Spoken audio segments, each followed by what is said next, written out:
Welcome to Everything Co-op, bringing you information on how cooperatives can help improve your quality of life. This show is being sponsored by the National Co-op Bank, NCB. The NCB is dedicated to strengthening communities nationwide for the delivery of banking and financial services for the nation's cooperatives, their members, and other socially responsible organizations. For more information on the power of community ownership, visit ncb.coop. That's ncb.coop. Now stay tuned for your host, Vernon Oakes. Good morning. Welcome to Everything Cooperative this morning. This is Vernon Oakes, your host.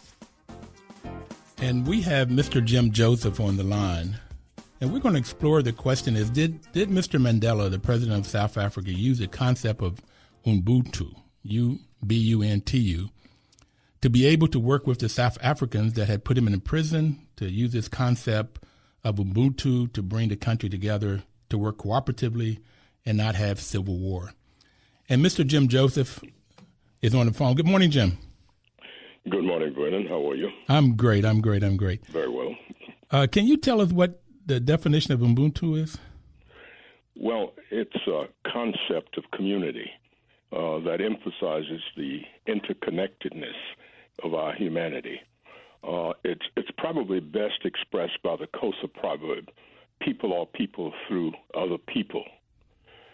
As a philosophy, it is grounded in an African human, probably an African humanism, and it emphasizes humaneness and the belief in a universal bond that connects all of humanity.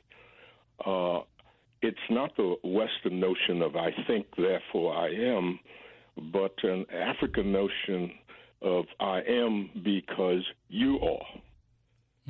It's what led people like Nelson Mandela and Desmond Tutu and others to say, to deny your dignity is to deny my own.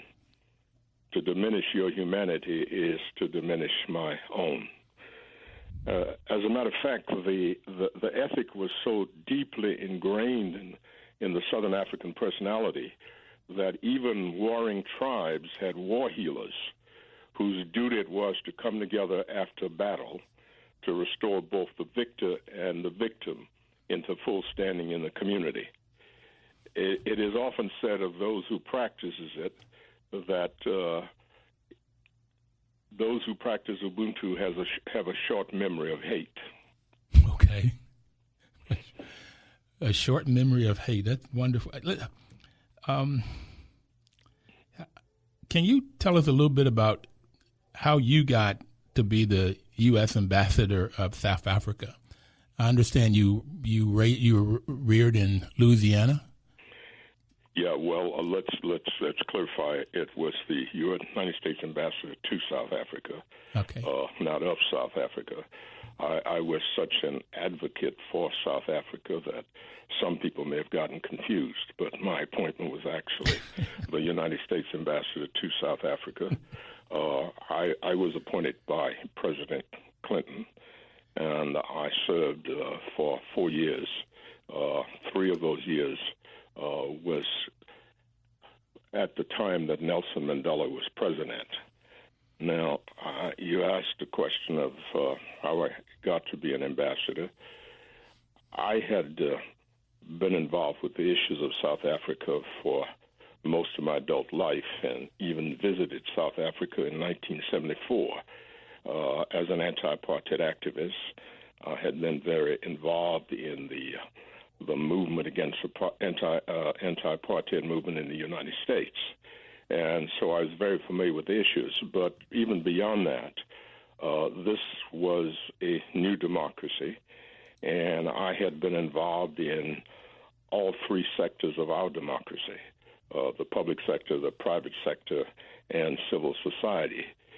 So I brought with me the experience of democracy, not just in government, but in all 3 sectors.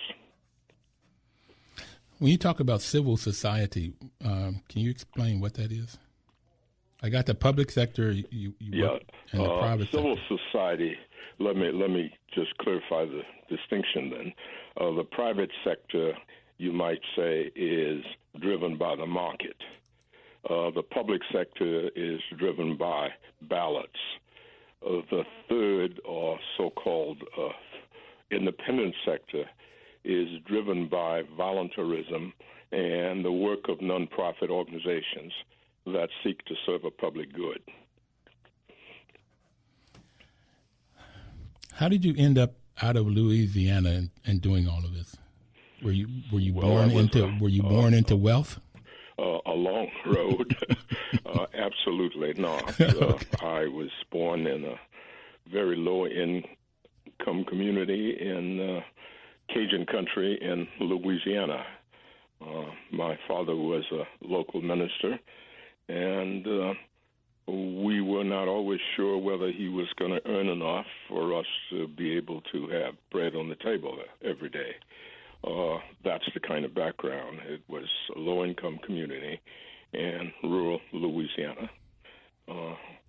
And my life road took me through many other areas. Of course, I went to undergraduate school at Southern University in Louisiana, graduate school at Yale University, getting a degree in ethics and theology. I was a university chaplain. I became a vice president of a transnational business corporation. I was president of the Council on Foundations, an international organization with members in 5 continents. And I was in the Carter administration as the Undersecretary of the Interior, just to mention a few of my experiences. Okay, one of the reasons I wanted you to tell our listeners a little bit about your background is what gives you the knowledge to talk about this concept, this philosophy of Ubuntu or Mandela's role in it. But the other thing is, I'm just so proud to know you. From that humble background to everything that you've been able to do in life. Well, let me just add, since you talk about Mr. Mandela, I was ambassador during the 90s when Mr. Mandela was president, but I have been living full or part-time in South Africa for the last 18 years, and so I have been jointly serving as a professor at Duke University's School of Public Policy and the Graduate School of Business at the University of Cape Town. And I've also been running a leadership training program for Southern African leaders and leaders from communities of color in the United States. And so my involvement with that country goes back to my first trip as an anti-apartheid activist in 1974. And what was your activity with the civil rights movement here in the U.S.? I was one of the organizers and founders, and later one of the chairs of the civil rights movement in Tuscaloosa, Alabama. Tuscaloosa. Okay, I like that word. Jim, it's amazing that you've been able to do so much. And when I talk to middle school students and high school students, I talk about the transition from, in your case, Southern Louisiana don't have enough money sometimes to put food on the table, to vice president of corporations, ambassador to the U.S., and it's like that preparation. It's what happens between that time in Louisiana to being in South Africa or being in corporate boardrooms. And it sounds like the preparation was undergraduate and in graduate school. Is there any other preparation for those kinds of positions? Well, I suspect that all of the things I have done led from one experience to another.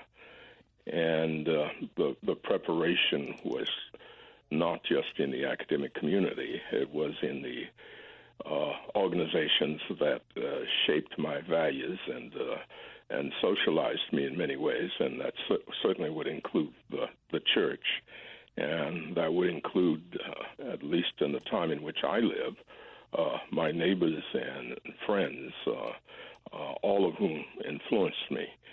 But the influence goes back to my high school days, when my professors, my teachers at that time, were interested in the whole person, not just a particular academic discipline they taught, but in developing the individual as a whole person. And so I think you could say that one experience led to another. So from high school to college to university to social activism, to business, to government, and to civil society. Congratulations. Life well lived. I want to go back to Ubuntu again. Do you have a sense of how it got started? Well, it's an ancient concept in Southern Africa, but it has only in recent years caught the attention of scholars who are concerned about social cohesion, or activists who are concerned about the obligations of citizenship. When I was living in South Africa, I became curious about the genesis of the concept and what had been written about it. And so I went into the library in the university where I was teaching to do some research on the concept. And the first sort of South African analytical source that I could find, really the reference to the term in the mid-19th century. Now, it was so infused into the life of the culture that while people practiced it in much earlier time, they did not speak or write about it until much later. It was a way of being which everybody understood, but there wasn't much written about it. The concept was not popularized as a worldview until the 1950s, I think. The first references that I could find of a popular nature were articles in the African Drum, which was a magazine in South Africa, a black magazine. And in the 1950s, there were a number of articles written that contrasted the Africana pluralism that emphasized divisions. Jim, we're going to have to take a break, so okay. Could you hold on to that? And when we get back, continue. we're going to talk about this Genesis. We'll pick up there, and then I want to go into some of the Christian pieces of this. So if you could hold on, we'll be right back. All right. Please don't touch that dial.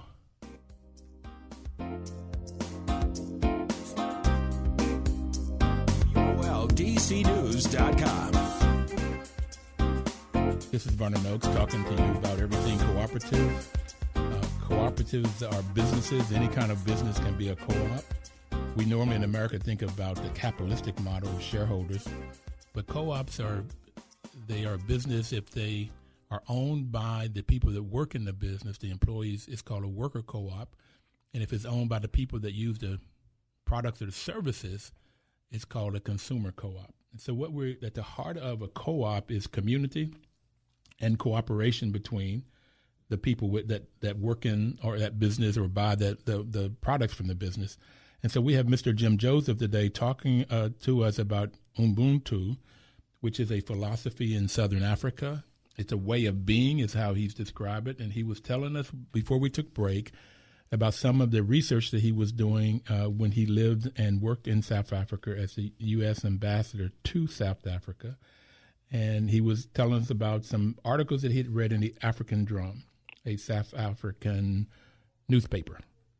Jim, could you continue the conversation? Yeah, the African Drum was a black magazine published in the old days of apartheid by the black community. Let me just want to add a couple of other things to the history we were talking about. Mm-hmm. It was probably in the 1970s that Ubuntu began to be seen more broadly as a specific kind of humanism to be found in black Africans but something that was absent from white Africans who populated a very separate and exploitive space. In a 1999 book, Archbishop Desmond Tutu wrote that it was the self-assurance that comes from knowing that one belongs to a greater whole.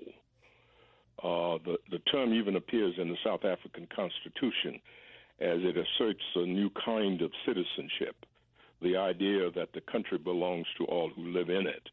And I think that's a sort of good grounding to try to understand the role of cooperation and the importance of being seen as not just an individual who has individual initiatives, but also a part of something bigger than oneself. And you said you want to talk about it in the Bible, and it's important to note that even in Ubuntu, the emphasis was on the fact that the individual was part of something bigger and more mysterious than the self.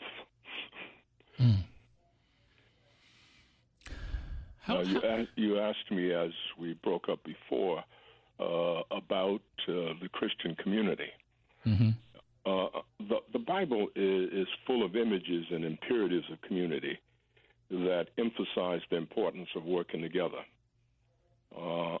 Community in the New Testament is described by a Greek word which means joint participation, sharing, teamwork, and communion. Christians call it koinonia, which in a spiritual sense highlights a higher purpose or mission that benefit the greatest good of the members as a whole.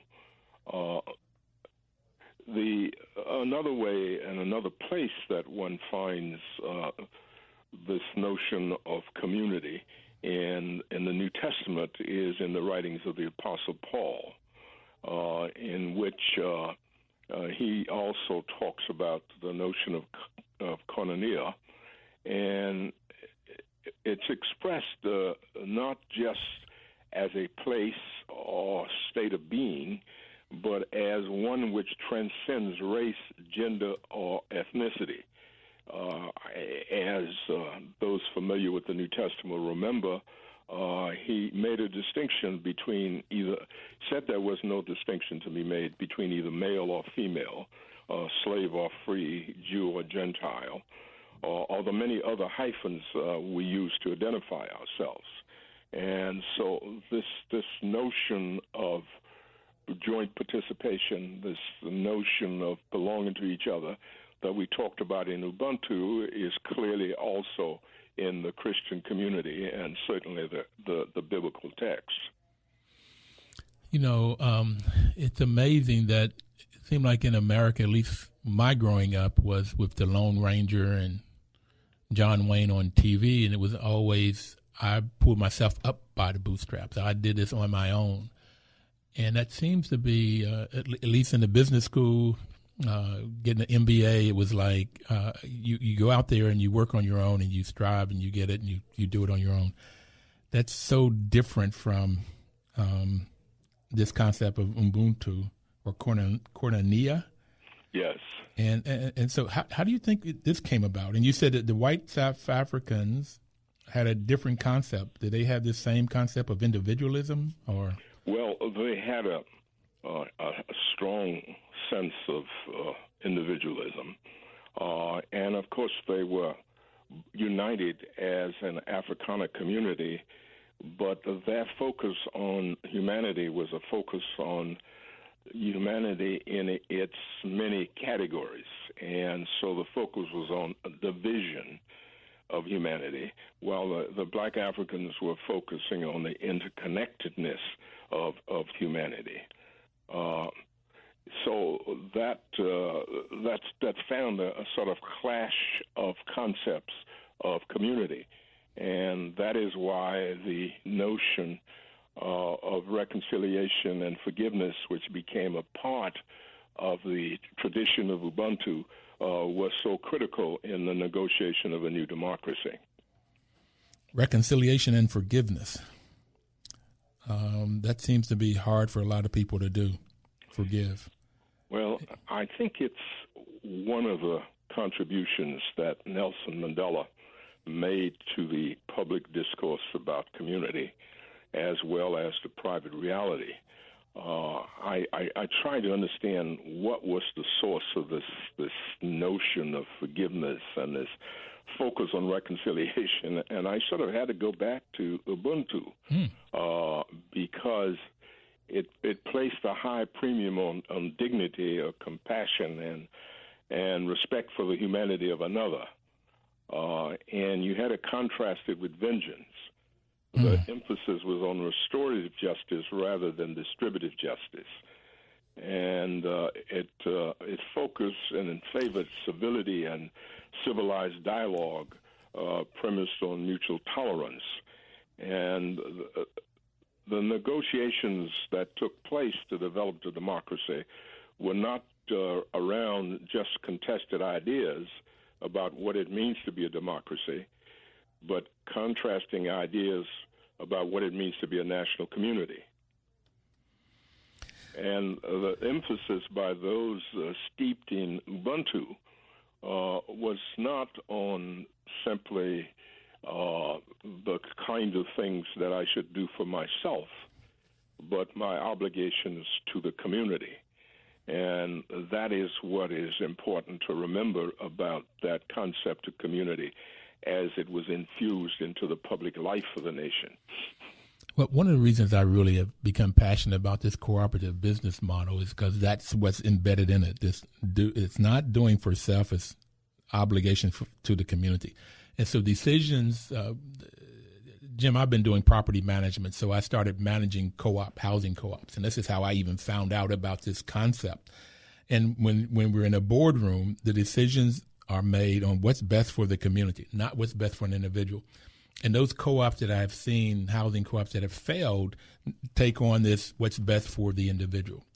And too often that's no integrity with the bylaws of the co-op and sometimes fraudulent behavior and stuff. But those are the ones that end up failing. But the ones that succeed, which most do, is because they're deciding what is best for the group, what's best for the community, what's best for the total group, not for any individual.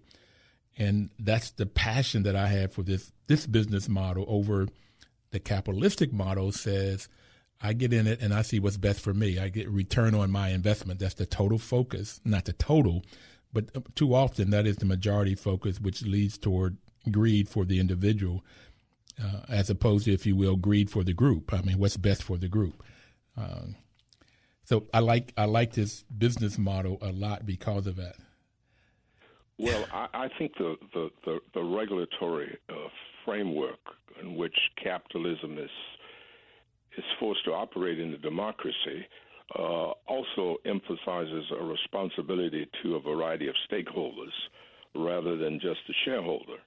And so I wouldn't offer a critique of the capitalist model as somehow anti-social responsibility, as it works itself out for many in that sector.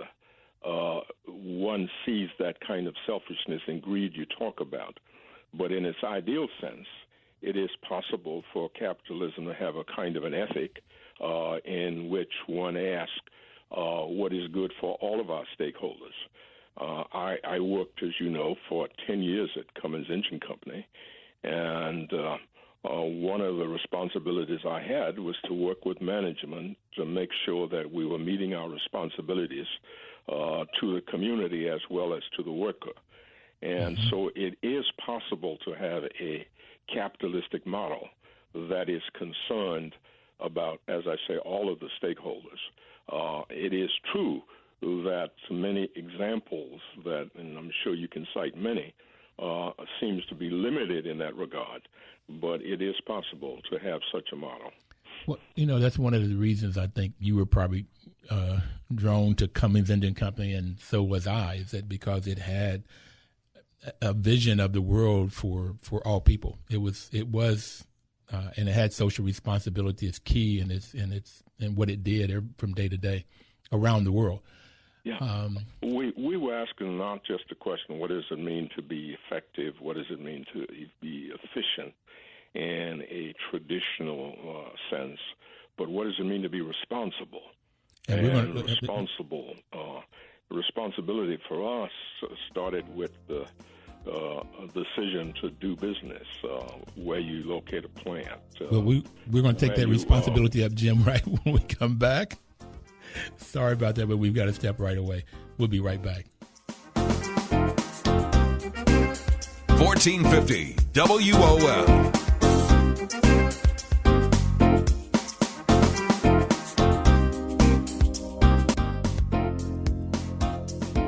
Information is power. This is Vernon Oakes. We're talking about cooperation, building community. The National Cooperative Bank sponsors this program to give you the benefits of cooperatives, which is a business model. But we're talking about Ubuntu, which is a philosophy, a way of being in Southern Africa. And Mr. Jim Joseph is our guest. He was the ambassador to South Africa when Mr. Mandela was president. He has a long history of social activism. And we were talking about this whole concept of doing things for self or making decisions. Too often in the capitalistic U.S. model, it's doing things for self, where in Ubuntu is the obligation to community, obligation to the group. So, Jim, how has this Ubuntu changed your world? Well, I have. I said earlier when we were talking that my graduate work was in ethics, and I have always felt that I had an obligation to infuse values or integrate values into whatever work I was doing, whether it was in business, government, and civil society. And so I think that the values of community that we talked about with Mandela were with me from the very beginning of my life. It started out coming out of my religious faith, but I came to understand that concepts like Ubuntu embraced the same kind of ethic that Desmond Tutu affirmed as a bishop, but it also came out of his life as an African, familiar with the concept of Ubuntu. I found that Ubuntu helps us to understand that hatred corrodes the personality and damages the emotional health of the hater. Now, that's a powerful concept that we need to think about and try to use in communities. Can you say that again, please? Ubuntu helps us to understand that hatred corrodes the personality and damages the emotional health of the hater. That's what Martin Luther King sort of had in mind when he talked about loving the enemy, which was a Christian concept.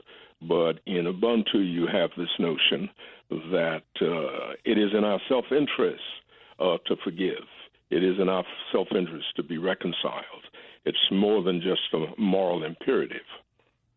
So Mandela understood that forgiveness was in the self-interest of individuals as well as the nation. And when you look at concrete examples, it enabled Mandela to invite his jailers, the warden from the prison which he had served, to his inauguration. It led him to set up a Truth and Reconciliation Commission to provide amnesty for the perpetrators of gross human rights violation.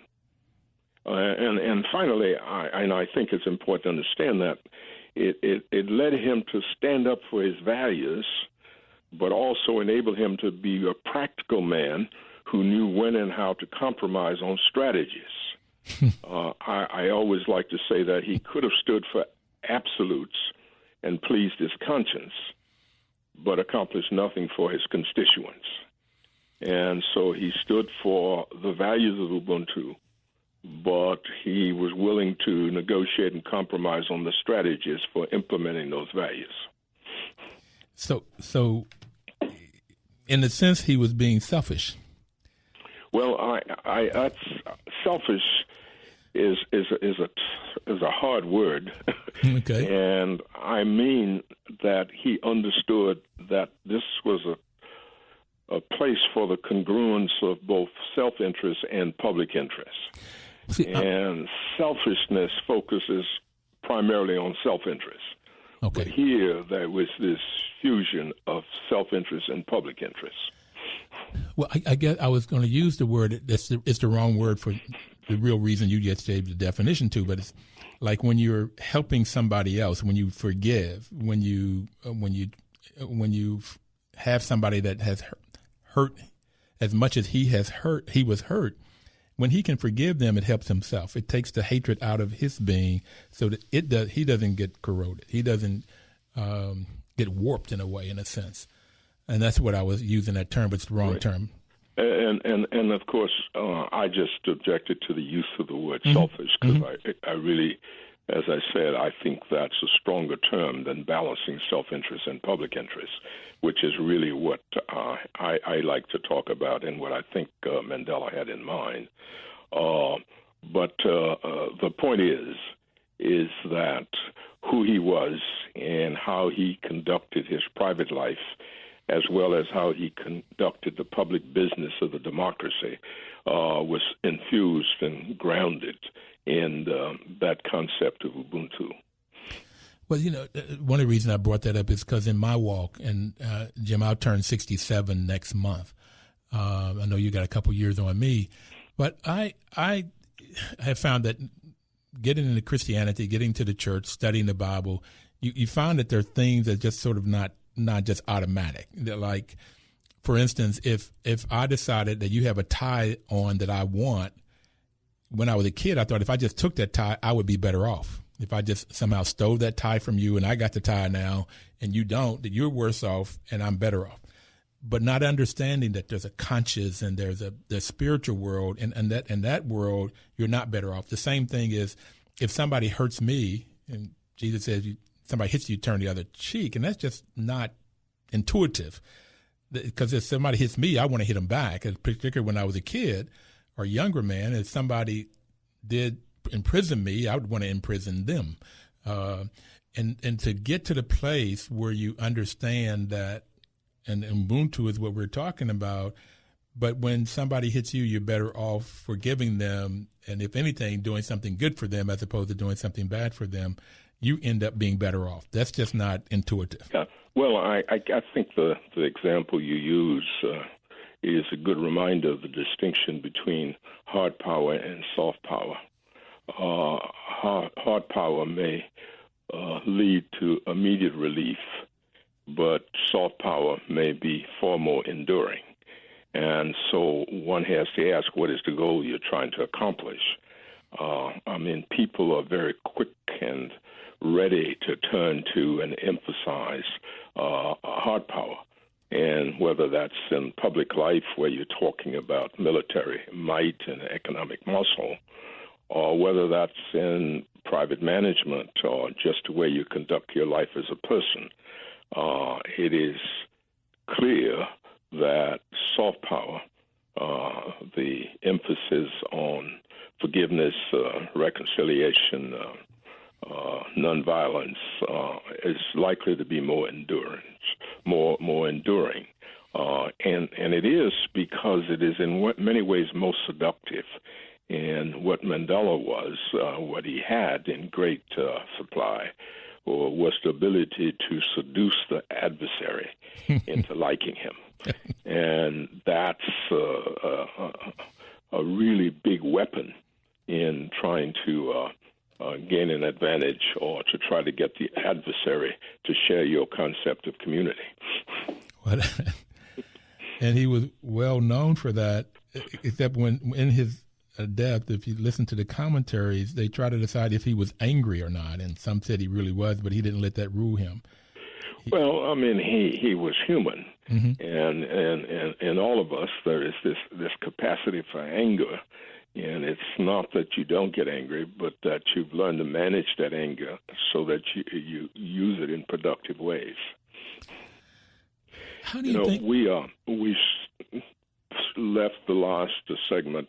We had started to talk about the notion of a concept like Ubuntu and doing business. Mm-hmm. And I was starting to say that a responsible corporation is responsible in everything it does. A responsible corporation is one that locates a site responsibly. It hires a workforce responsibly. It compensates that workforce responsibly. It manufactures a product or provides a service responsibly. It distributes the return on its investment responsibly. It is very careful about its impact on communities and neighborhood. And so in the notion and my model of a responsible corporation, it is something that can be done. And the concern, even in making profits, is not just in making profits, but how profits are made becomes a question of responsibility as well. And so I just wanted to go back and reiterate that point, that it is possible for a business corporation to be responsible. Well, we can shout out for Cummins because it has been responsible, and it, as far as I know, still is in all of those aspects that you're talking about. But the thing with the cooperative business model is that it's normally born out of solving some community problem, and because the workers in a lot of cases own the business, that they will do things that's responsible for the workers, and they get that if they provide a good product or service, they're doing things that's good for the community. And most of the co-ops that I know and have talked to on this program and other places have the fifth or sixth principle of co-ops is concern for the community and working cooperatively with other co-ops. So it has in its DA that automatic social responsibility. It doesn't necessarily need an organization or a group or division to sort of help it, where too often, and I don't know how often too often is, 5% of the time, 10% of the time or more, where there's this struggle between making a profit and doing what's responsible, that it takes money off the bottom line and perhaps do the responsible things. And I suggest too often those in that lead will make the decision that's best for the individual, not for the group. Well, people like to think of being responsible as taking money off the bottom line. I think it contributes to the bottom line. Okay. It is a part of the bottom line. When it's infused into the company in its relationship to all of its stakeholders, as I have been describing it, that the company is likely to be more profitable precisely because it is responsible. You know, I really wish, I love that concept, and I believe it also. It's getting people to operate with that knowledge and getting perhaps business schools to teach that. I'm not sure that I got that. It's a deeper problem in the society that is just deeper than what is taught about cooperatives. There's a tendency to over-romanticize the role of private individuals and to de-emphasize the role of cooperative endeavors in the building of private wealth and even in promoting private work. And so it's a societal problem. We seem somehow to forget that it was public resources, for example, that helped create wealth for many who now insist that poverty should be addressed primarily through private compassion. It's reliably estimated that America's broad-based middle class accumulated as much as two-thirds of its wealth through home ownership enabled more by federal action than by what now some romanticize as private thrift. And so we have, when we look at the American narrative, there is this myth of individualism without understanding that our real history was shaped by both the private initiatives of individuals and the cooperative endeavors of the community. And so it's not either or. It is a kind of individualism that you find in Ubuntu, which is in the context of community, rather than something that is totally different from the communitarian tradition. Don't touch the dial. We'll be right back. And Jim, our hour is almost gone. We have one more segment. We'll be right back with Jim Joseph. News updates on the web at WOLDCnews.com.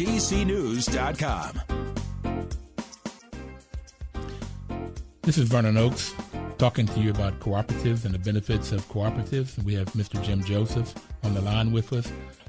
And Jim, you're talking about the myth of individualism in America and the role of community and how both are necessary. But I'd like for you to go back and talk a little bit more about how in the American tax system, we get a chance to write off the interest, and the government ends up paying for the house, that individual house or condominium. But then people say that giving welfare could be bad or wrong or something, and that people don't need it or shouldn't give it. So can you talk a little bit more about these resources, how they're used to create income, but also assets, particular the middle class and home ownership? Right. The thing about it is income helps you to get along, but you need assets to get ahead. Mm. And so what the focus is too often on is just enabling people to just get along. And that has certainly been true in low-income communities. And they never really had an opportunity to build assets. And that is because of this myth of individualism. When we look at American history, we realize that it was public subsidies that gave a head start to many people who now have wealth. And that could be in terms of the farmers, the railroad barons. That's right. The 19th Century Homestead Act, the Federal Housing Administration loans, land and water subsidy, the GI Bill, and, of course, the use of the tax codes to subsidize home ownership, property, and wealth. It's interesting to note that people who got their start through subsidy from public resources are the first to say that we should not provide subsidy for the poor. They disparage the subsidy for the poor by calling it welfare, while the welfare that gave them their start they call subsidy. And so we need a kind of new language which really talks about how wealth was created in this country. There was a study done of a housing co-op in Atlanta, and called Wildwood, and it's been in existence for 40 years. And how people have created not only financial wealth, and these people, it's affordable housing. HUD gave the money, but the money's been paid off, which is very interesting. And so the government got its money back. But these people, they said had a 7.1% return on their investment. It could be $1,000, $500 investment. But today, because the people that live there make their own decisions and they are owners, they take better care of the property, so maintenance are not as high. And because they don't have the return on investment, that 10, 12, 18% that somebody gets, so that there have not been these increases in the rents, if you will, so that the rent is $500 a month for a two-bedroom in this place in Atlanta, but down the street it would be $700 to $800 a month. So it seemed like they're creating wealth, they're creating social wealth because they end up learning how to live together, work together, how to, when they have differences if you have two people together in a marriage, you have differences. If you have 250 as they do in this place, there's definitely be different, but how you resolve those differences and work together to make decisions best for everybody. It just seems to be a win-win, but I can't get the government. HUD is giving their money to apartment buildings now, not to co-ops.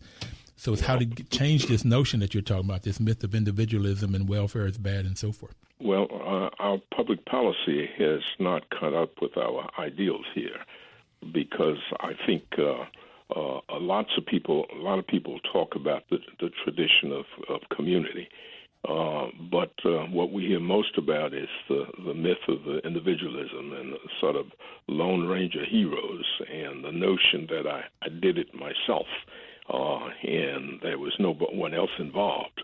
And when you look at the history, you find that lots of others were involved, and lots of public resources were involved.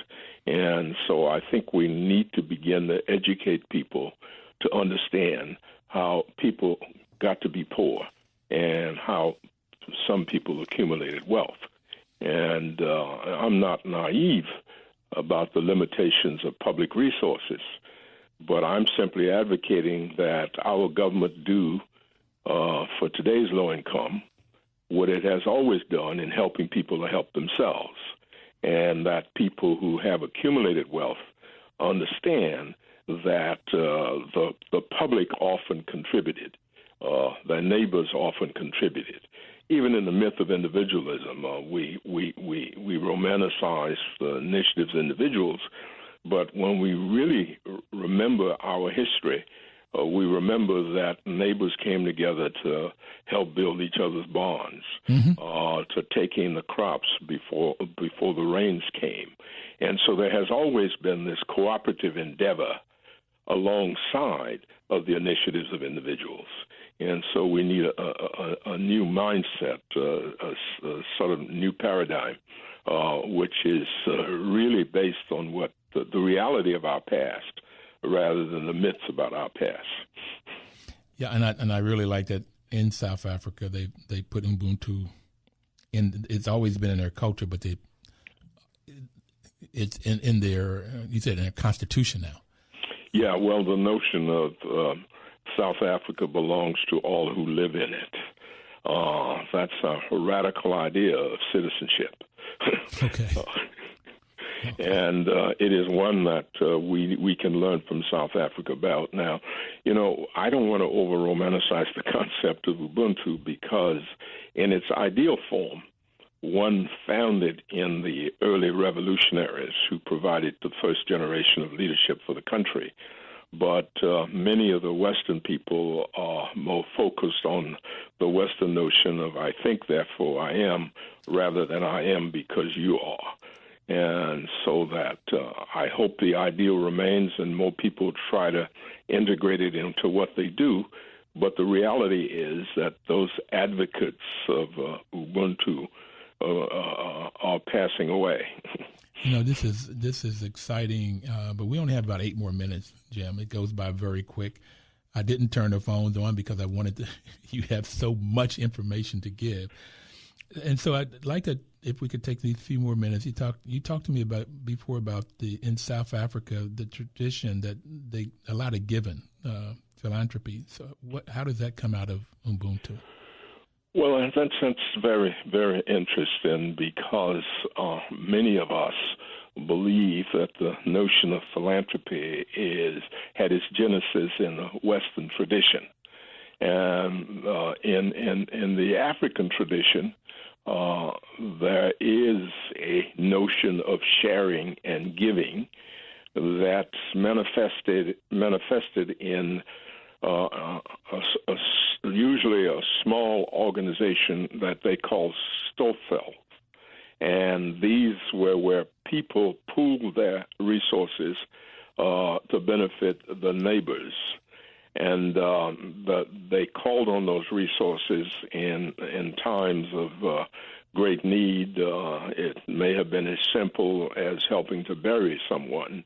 And the burial societies that one used to find so prevalent in the African-American community had their roots in this notion of Stofel. The point is that giving is a product of most other cultures and not simply unique to Western culture. Okay, and I've had some people on this show before that these borough societies are forms of co-ops, and that they came out of Western Africa. That when Senegal or places, Ghana, when we brought people over as slaves, having people buried correctly was very, very important to them. And so they pooled their money together to make sure that people were buried by their cultural standards. Well, it is pronounced and it has its history in Western Africa too, but the notion of stofel is a word that is used in the Southern African tradition of sharing. I chaired a research committee at the Graduate School of Business at the University of Cape Town, which looked into the African tradition of giving. And what we found is that whereas the word philanthropy is not the appropriate word to use, the notion of sharing is. And there has been a long tradition of sharing, and there has been even an institutionalized tradition of having a savings organization where people pool their money to help each other. Even in the United States, where we have community foundations, which is made up of pooled funds, and there is the notion that this is somehow unique to American society. We found in that research that little models could be seen as having mission and goals similar to that of what we call community foundations. You know, when people work together, they can get so much done. It's when the tide rises, the boat rises, and everybody rises. It's phenomenal and fascinating. But we have one more minute left. Jim, do you have any other comments that you'd like, or a comment to make in closing? Well, I think more people ought to know about this notion of Ubuntu, that people are people through other people, and that to deny somebody else's dignity is to deny your own. To diminish someone else's humanity is to diminish your own. I think this is an insight out of an old culture that certainly could be helpful to our discourse in the United States now about building and sustaining community. Jim, thank you so much for being on. You're most welcome. And we'll be back next Thursday. Hope everybody has a great day. 1450 WOL.